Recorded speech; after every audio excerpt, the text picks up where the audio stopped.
এই শীতে যদি 5টা শাক না খান তাহলে শরীর ভেতরে ভেতরে দুর্বল হতে থাকবে, রক্ত কমবে, হজম নষ্ট হবে, এমনকি ইমিউনিটি সিস্টেমও অনেক কমে যাবে। আজ এমন 5টা শাক বলবো যেগুলো জানলে আপনি আজ থেকে খাওয়া শুরু করবেন। ভিডিওটা শেষ পর্যন্ত দেখবেন, কারণ 5 নম্বর শাকটা 90% মানুষই জানে না। তো চলুন শুরু করা যাক। পালং শাক। পালং শাক শীতকালে সেরা সুপারফুড।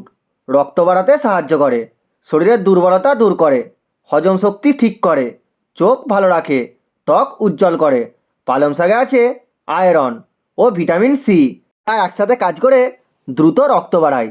শীতে নিয়মিত পালং শাক খেলে ঠান্ডা লাগার প্রবণতা অনেক কমে যায়। সর্ষে শাক। শীতে শরীর গরম রাখার প্রাকৃতিক ঔষধ। শরীর গরম রাখে, সর্দি কাশি কমায়, হাড় ও জয়েন্ট মজবুত করে, কোষ্ঠকাঠিন্য দূর করে, হৃদযন্ত্র ভালো রাখে। সরিষা শাক খেলে শরীরে ব্লাড সুগার লেভেল অনেক ভালো হয়ে যায়। শীতকালে হাত পা ঠান্ডা হওয়া কমে। মেথি শাক। ডায়াবেটিস ও পেটের সমস্যার জন্য অসাধারণ শাক। ব্লাড সুগার কন্ট্রোল করে, গ্যাস ও অ্যাসিডিটি কমায়, ওজন কমাতে সাহায্য করে, লিভার পরিষ্কার রাখে, ত্বকের ব্রণ কমায়। সকালে মেথি শাক খেলে সারাদিন পেট হালকা থাকে। মেথি শাক প্রাকৃতিক ডিটক্স হিসাবে কাজ করে। বাথুয়া শাক বা বেঁতে শাক। শীতকালে আলু জমিতে পাওয়া যায়। কোষ্ঠকাঠিন্য দূর করে, পেট পরিষ্কার রাখে, কৃমি দূর করে, শরীর ঠান্ডা রাখে, রক্ত পরিষ্কার করে।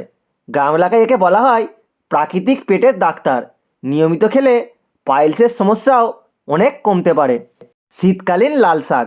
হিমোগ্লোবিন বাড়ায়, শরীরের শক্তি বাড়ায়, মাথা ঘোরা কমায়, ত্বক ও চুল ভালো রাখে, রোগ প্রতিরোধ ক্ষমতা বাড়ায়। লাল শাক বেশি সিদ্ধ করলে উপকার নষ্ট হয়ে যায়, হালকা রান্না করে খেলেই সবচেয়ে ভালো উপকার পাবেন।